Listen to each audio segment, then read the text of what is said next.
je veux prouver que M est diagonalisable et dans la méthode suivante, je veux diagonaliser M. Alors je vais commencer par donner les valeurs propres de M, puisque M est triangulaire. Je vois ses valeurs propres.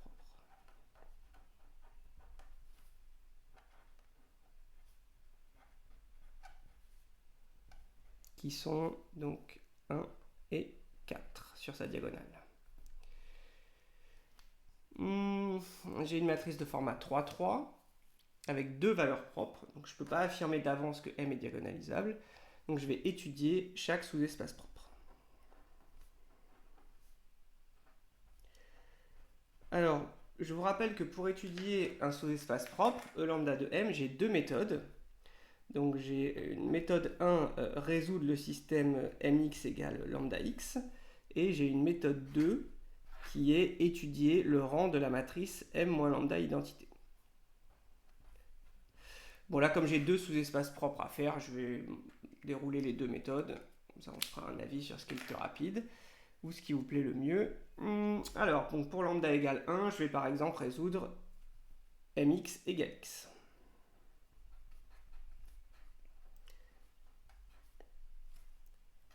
Donc, on prend une matrice colonne dans M3, 1 de R et on résout mx égale x. Si je résous mx égale x, j'obtiens x plus y plus 2z égale x. 4y plus 6z égale y. Et z égale z. Donc z égale z, c'est toujours vrai. Donc je vais enlever cette équation. Et là, je vais retrancher x des deux côtés. Et je vais obtenir y plus 2z égale 0. Et là, 3y plus 6z égale à 0.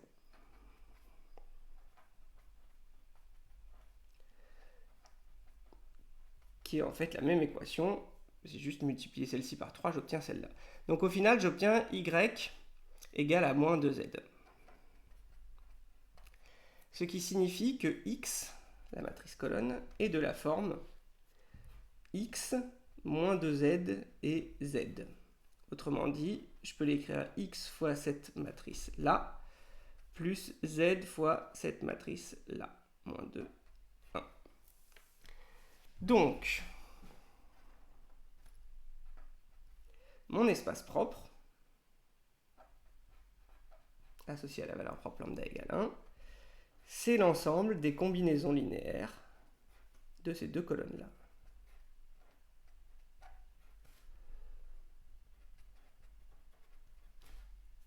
Autrement dit, c'est l'espace engendré par la matrice colonne 1, 0, 0 et la matrice colonne 0, moins 2, 1. Donc là, j'ai une famille libre, puisque j'ai deux vecteurs non collinaires.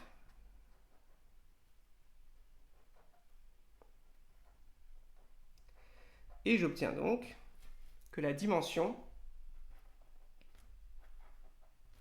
de l'espace propre associé à la valeur propre 1, c'est 2.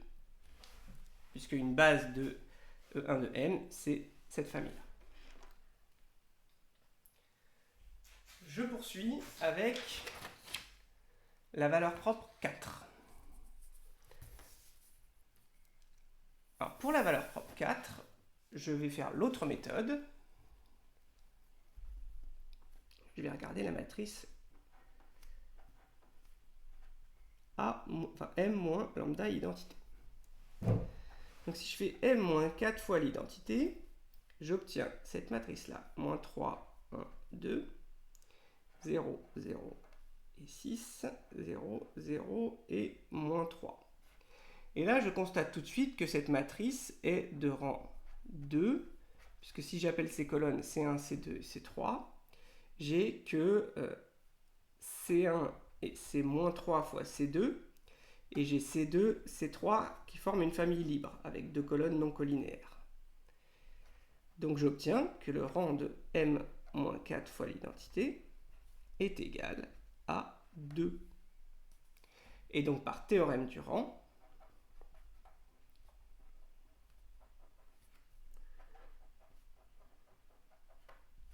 j'ai que la dimension de l'espace propre associé est 3 moins le rang de m-4 identité, c'est-à-dire 1. Comment je fais pour trouver une base de l'espace propre, si jamais j'en ai besoin? Je vais en avoir besoin pour la méthode suivante. Eh bien, je vais utiliser le fait que C1 plus 3 fois C2 égale à 0.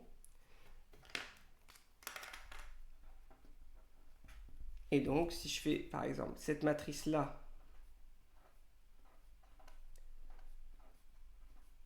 fois cette colonne-là, pour obtenir C1 plus 3 fois C2, je dois faire cette colonne-là, et je vais obtenir moins 3 plus 3 plus 0, ça fait 0, 0, 0, 0 et 0.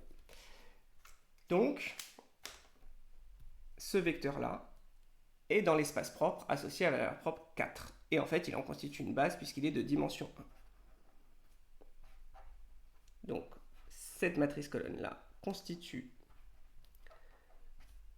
une base de l'espace propre associé à la valeur propre 4.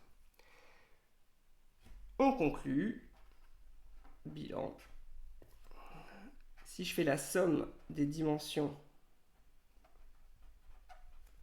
des espaces propres,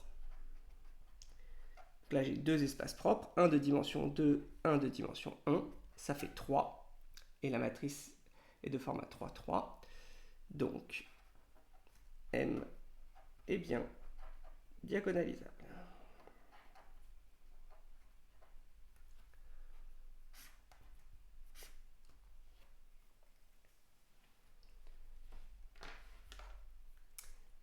Le barème pour cette méthode qui était un petit peu longue, on revient au début, on avait un point pour les valeurs propres en remarquant que M est triangulaire. Si vous oubliez triangulaire, vous n'avez pas le point de la justification des valeurs propres. Ensuite, 2 points pour trouver la dimension de l'espace propre M, c'est-à-dire 2, et un point pour en donner une base. Peu importe la méthode que vous faites, soit ce que j'ai fait ici, résoudre mx égale x, soit regarder la matrice M moins identité. À nouveau, 2 points pour trouver que la dimension de l'espace propre associé à la valeur propre 4, c'est 2, et un point pour en trouver une base. Et enfin, un point pour conclure que M est diagonalisable avec le critère des dimensions. Donc on est sur 8 points en tout ici.